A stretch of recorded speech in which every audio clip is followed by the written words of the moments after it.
Thank you, Madam Chair.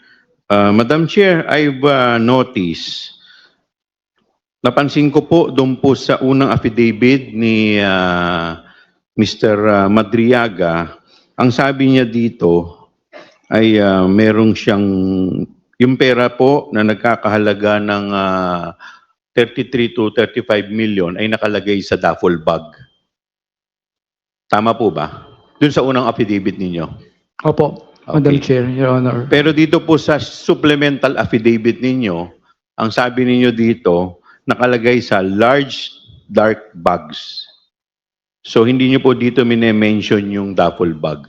So ano po ba yung pinaglagyan ng pera? Duffel bag o ordinaryong bag? Pwede po ba paki-describe ninyo? Duffel bag po, large Duffel dark bag. duffel bag. Okay. Meron ba tayong sample ng duffel bag dito? Okay. Malalaman po ba ninyo kung gaano kalaki po yung duffel bag na inyong binabanggit?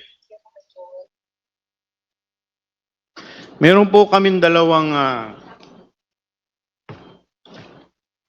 ganito po. Ano po dito sa dalawang to? Wala po sa dalawa, Madam Chair. Wala? Wala po.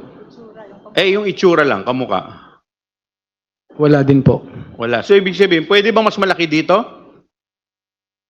Tatlong doble po o apat. Mas malaki dito? Opo, Madam Chair.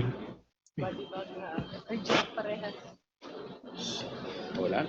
3 times or 2 times. So, ibig sabihin po, 3 times nung bag na pinakita ko po. 3 to 4 times, Madam Chair. 3 to 4 times Opo. bigger. Opo. Doon po sa mas malaking duffel bag na pinakita po natin. Opo, pahaba po, pataas. Pataas, ito po, na sa screen.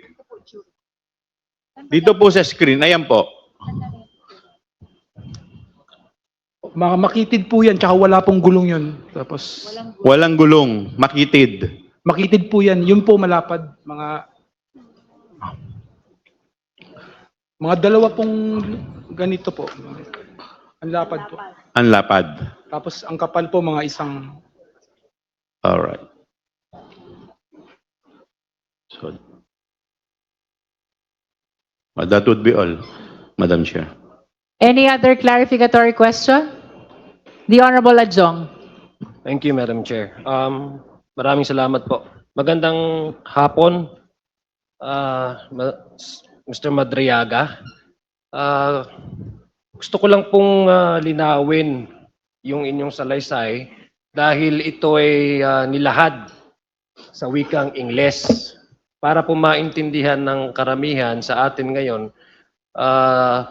gusto ko lang pong tanungin yung mga few portions doon po sa inyong paglalahad ng inyong affidavit and yung supplemental affidavit. Madam Chair, let us remember that, again, I also echo the sentiment of my good friend, Representative Lagbas, that we should confine our questions with the complaints under the Saballa et al. Complaint.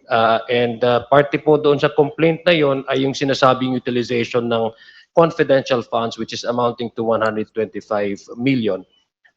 Sinabi niyo po, Mr. Madriaga, sa inyong salaysay na on December 20, 2022, nakatanggap kayo ng tawag kay VP Sara at sabi niya, and I quote, "Sir Ram, please coordinate with Colonel Nolasco. Meron tayong deliver sa San Pablo, Laguna, sa Night Strip at sa Ombudsman." Tama po ba yun? Although in English, tinagalog ko na lang po yung ano ha. Tama po ba yun? Tama po, Madam Chair. Tama po, Your Honor. Tama po. Ito pong si Colonel Nolasco na sinasabi po ng Vice President, ito po yung sinasabi niyo po din sa inyong affidavit na pinakilala niyo po. Na matagal niyo na pong kakilala na ano po yung in what capacity were you together before you introduced Colonel Nolasco to the team of VP Sara or VP Sara? 2018 po ako nag-start sa PSG sa utos po ni dating Presidente Duterte. Okay. Nakilala ko po noon si Colonel, Major pa lang po siya noon, Major Lachica. Nag-introduce po kami ng specialized subject doon, kasama ko po sila, General Rimando, tsaka si General Victor Corpus. Okay. Ayun po yung security safety. So ibig sabihin, kilala niyo nga po, when she referred to Colonel Nolasco, kilala niyo na nga po itong si Colonel Nolasco. tama? Opo, Madam Chair. Opo, Your Okay. Honor. So pagkatapos po noon, ay nakatanggap naman po kayo kay Colonel Nolasco ng text message na sinasabi po, according to your affidavit, na pumunta kayo sa DepEd Central Office para sa isang transport. Tama po ba? Opo, Your Honor. Okay. So ito pong transport, yung term na transport, according din po sa inyong affidavit, ay nangangahulugan din pong delivery. Tama po ba ang aking pagkaintindi? Opo, Your Honor. Opo, Madam Chair. So, yung pag-text po sa iyo na ni Colonel Nolasco na pumunta tayo sa DepEd Central for a transport, alam na ngayon niyo po na meron po kayong delivery na ibibigay doon sa or tatanggapin doon sa DepEd Central Office. Tama po ba? Opo, Madam Okay. Chair. Okay, tapos nung dumating na po kayo doon sa DepEd Central Office, nakita nyo may naglalakad na si Colonel Nolasco at may kasamang isang babae na you learned later on as the Special Disbursing Officer, Gina Acosta. Tama po ba? This is also according to your affidavit. Hindi po. Ano pong nangyari doon? Ang kasama po si Colonel Chica po yung lumapit sa amin ni Colonel okay. Nolasco. Kasama Okay. niya po yung babae po. Okay. So ibig sabihin dumating po kayo doon ay kasama niyo po si Colonel Nolasco, tapos si Colonel La Chica kasama niya po si SDO Gina Acosta. Tama po ba 'yon? Hindi ko po sure yung Acosta. I can remember her face but not the name. It's I'm not- Madam Chair, for the information of this August chamber, according to the affidavit of Mr. Madrega, which he read earlier, on page 12, ang sinabi, number page 18, page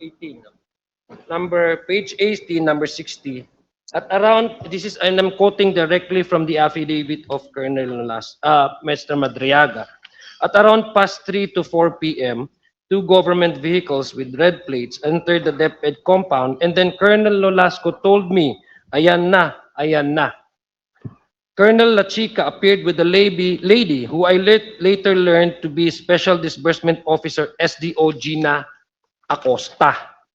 Thereafter, 4 large dark bags were unloaded from the vehicles, 3 large bags and 1 lighter colored and relatively smaller bag. Colonel Nolasco told me that each bag contained around 30 million pesos to 35 million pesos. Tama po ba yung pagkabasa ko? Sa affidavit? Tama po. So tama lang po yung pagkasabi ko na nung dumating po kayo doon sa DepEd ay nakita niyo po si Colonel La Chica papalapit na may kasama si SDO Acosta, which you later learned as the Special Disbursement Officer. Tama po ba yun?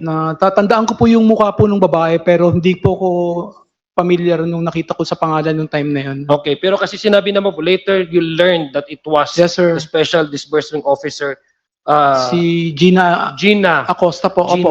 Gina Acosta. Ngayon, sinabi niyo din po doon sa inyong salaysay na after few years na nalaman sa publiko, and this was also being reported publicly, that the 125 million confidential funds were actually spent in 11 days. At according to you, hindi po yung totoo dahil 24 hours ay nai-deliver na namin yung amount na yun. Tama po ba yun? Tama po, Madam Chair, Your Honor. So yung pinakita po kanina ni aking kasamahan na duffel bags na na-mention din niyo po dito sa inyong affidavit na duffel bags, yun po yung eksaktong nakuha ninyo na received from by you from Colonel La Chica and Gina Acosta, as you mentioned here in your affidavit,